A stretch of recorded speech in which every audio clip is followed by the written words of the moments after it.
sou Martinha, Martinha do Porto da Barra. Eu sou a Gabriela, sou estudante de jornalismo. Eu sou Emília Gifone, tenho 25 anos. Maria Eduarda é uma mulher negra, uma mulher trans. Quando eu me vejo como mulher negra, repórter ali, segurando o microfone, passando informação com veracidade, com credibilidade, tendo pessoas confiando naquilo que eu falo,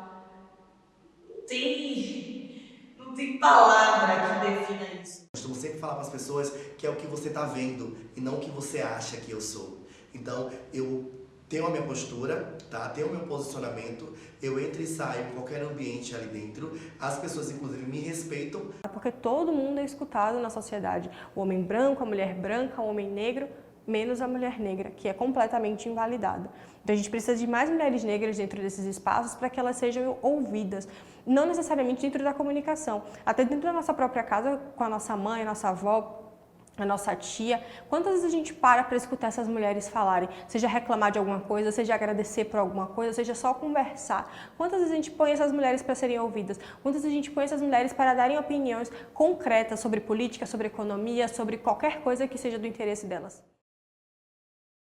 Desde a infância em si, quando eu optei, escolhi fazer parte da comunicação, fazer parte do jornalismo, eu sempre buscava pessoas que fossem referência para mim. Pensar em representatividade para mim dentro da comunicação é automaticamente pensar em Glória Maria. Me perguntavam quem é a sua referência no jornalismo. Eu sempre tinha muita dúvida, porque faltavam pessoas que me representassem, que me definissem, que tivessem características semelhantes às minhas. Mas para mim é muito problemático pensar nisso, porque eu tenho 22 anos e Glória Maria é minha representatividade dentro da comunicação, sabe? E é a mesma representatividade de Rita Batista, que deve ter a idade da minha mãe. Então, assim, não é possível que nos últimos 20 anos só tenhamos a Glória Maria para poder servir como representatividade. Pessoas negras, pessoas que realmente representassem a minha realidade, a minha vivência, e era algo que faltava muito na comunicação. Hoje eu já consigo enxergar, já consigo identificar esses lugares preenchidos. Tudo bem, a gente tem Maju Coutinho, por exemplo, mas Maju Coutinho vai aparecer para mim, a gente tipo, sei lá, 18 anos. Sabe, ela não era uma pessoa que eu olhava quando era criança e falava, meu Deus, eu quero ser que nem ela. Eu já era grande. A gente sabe, Rita Batista vai aparecer agora, eu tinha 20 e poucos anos. Luana Assis vai aparecer agora, eu tinha 20 e poucos anos. Então a gente tem poucos nomes ainda que sirvam de representatividade para mim, que eu posso olhar e falar assim, meu Deus, eu quero ser ela. Para quem vem de comunidades periféricas, a gente sempre busca trazer uma linguagem que alcance aquele público específico. Ei! Oi, Martinha do Porto da Barra. Eu tenho uma barata temperada, pirão de empim, carne do sol e calabresa com a pimentinha, descaradinha. Eu, como mulher negra, costumo ser clara o suficiente. Acho que esse é o segredo. Quando você trabalha com as pessoas, você tem que ser clara o suficiente. Você precisa ser é o sim, é o não, explicar o porquê do não. A mulher negra ela é historicamente colocada na posição de uma mulher raivosa. Não importa o que você faz, não importa o que você trabalha, não importa quem você é, em algum momento da sua vida você vai ser colocada na posição de uma mulher raivosa. Então, quando a gente vem para a comunicação, isso termina tendo uma proporção muito maior, ainda mais quando a gente ramifica para o jornalismo, que é a minha área, e a gente precisa, dentro do jornalismo, se expressar, se posicionar, muitas vezes a gente precisa falar. E como é que eu vou fazer tudo isso se meu corpo não é aceito socialmente para fazer isso? As pessoas não esperam que eu vá me posicionar, que eu vá me expressar. Então, automaticamente me colocam nesse espaço de subserviência, de ficar de escanteio, de esperar que as pessoas me deem os meus comandos, de esperar que as pessoas digam o que eu posso ou não fazer. Eu trabalhei numa boate chamada Off Club. Já conheci a maioria dos clientes de lá. Só que ali era uma zoada muito grande, muita gente falava comigo, mas só que o pessoal não me dava atenção, porque eu aparazinho e aquele jeito, eu digo, peraí. Aí eu dei um psiu. Aí uma me olhou. Só que nesse momento, o pessoal que já me conhecia, Martinha, como é que tá? Quem botou meu nome Martinha foi os próprios clientes. Meu nome é Marta Cristina, mas me chamam de Martinha, foi eles que me deram esse apelido. Aí quando chegou lá, comecei a preparar, vender. Daqui a pouco, espaço de meia hora, tinha zerado o abará. Nessa época eu só vendia abará. Eu digo, o caminho é esse. Pronto, aí no outro dia eu já fui de novo. Aí brincava com um, brincava com outro, dava risada com uma. Se eu vi uma música, que eu sempre fui assim, eu adoro dançar. Vi a música, comecei aquela música, comecei a quebrar com os colegas, com os clientes, né? Colega, né? Com meus clientes maravilhosos. Aí pronto, foi isso que surgiu Martinha. Mas às vezes vão precisar nos engolir, vocês vão precisar nos ouvir, porque a gente é gente também. Eu não tô aqui para poder ficar no escanteio, eu tô aqui para ser protagonista, sabe? A enfermeira que tá lá dentro do hospital, ela não tá lá para poder ser invisibilizada por médico nenhum. Ela tá lá para ser protagonista.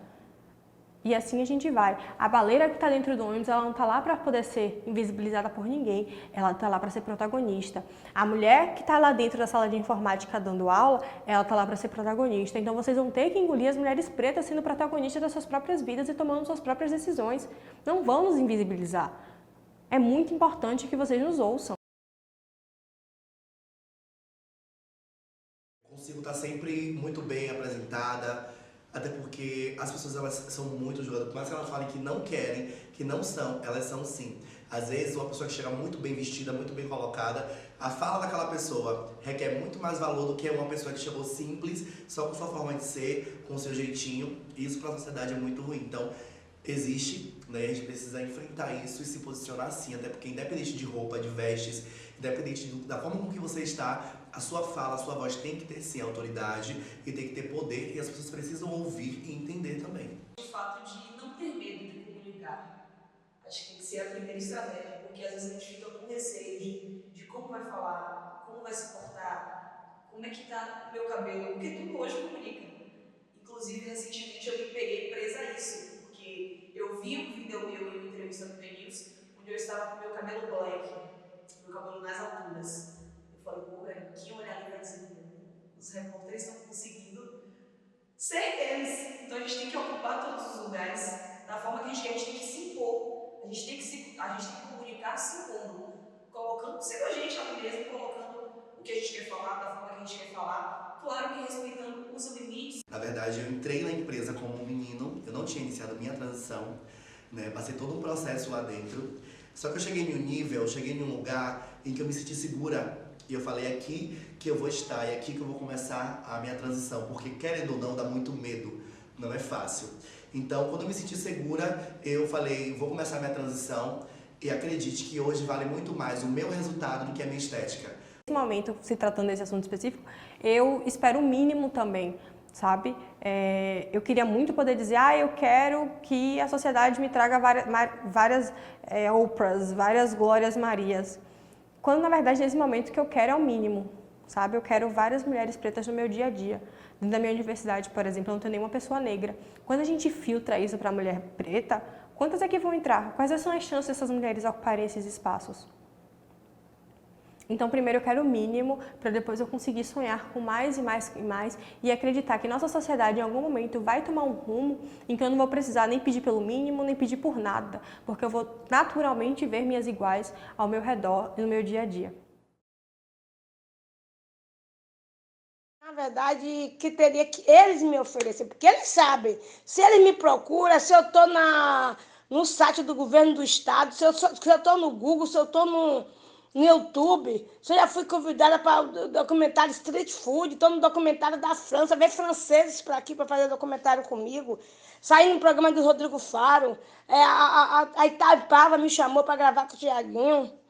Agora mesmo teve uma propaganda aí da Gol com Luci Alves, também fui figurante, mas fui convidada. Quer dizer, eu estou em evidência.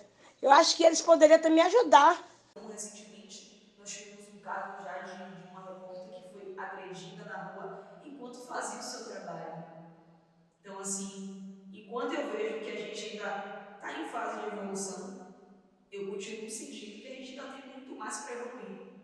Mas o importante é isso, que nós, como mulheres, comuniconas, mulheres negras, não deixemos nos abater, não abaixemos a cabeça, não. Precisamos nos impor, manter a cabeça erguida, o cabelo volumoso, o blackzão nas alturas, porque as pessoas precisam ver as mulheres negras como elas querem ser, na telinha das TVs, na telinha do celular, pessoalmente, onde quer que seja. Só que isso eu estou falando dentro da comunicação, dentro do jornalismo, mas acontece em várias outras áreas. Isso é natural, aparentemente, dentro da nossa sociedade. Que as mulheres pretas são o tempo todo silenciadas e invisibilizadas.